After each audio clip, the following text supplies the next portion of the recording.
When people talk about layoffs, they talk about the job, the income, the title, the benefits. But a layoff doesn't just take your job, it takes your identity. And almost always, it takes your work friends. No company prepares you for that.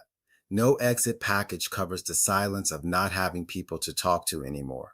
For some people, that loss hits harder than the job itself. If you've been laid off, or you're sitting there thinking, what if I were? Think about your work friends. How many are actually calling you next week?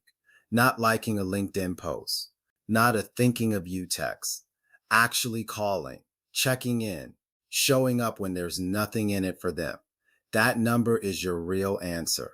We use the word friend like it costs nothing. At work, friendship forms fast. Same room, same stress, same meetings, and you think you've built something real.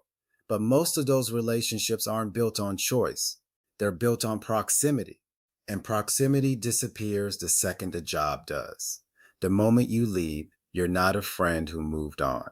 You become the former employee. Your membership was tied to a badge, not a bond. And when it's over, you don't actually miss them. You miss the utility, the coffee run, the debrief. We spend 40 hours a week building a work self. When you leave that building, that version of you ceases to exist. If you haven't built a life outside that role, you're not the owner of your life. You're just an occupant. Here's what nobody tells you: that grief is real. Don't minimize it. You showed up, you invested, you let people in. That matters. But grief has a job, and its job is to show you what was real and what was just convenient.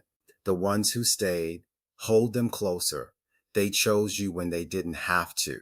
The ones who disappeared, let them go without bitterness. They weren't villains. The structure left and they went with it. You're not starting over. You're starting with more clarity than you've ever had about who actually belongs in your life. That's not a small thing. That's everything. I will see you in the next one. Please click the subscribe button, and I would love to see your comments.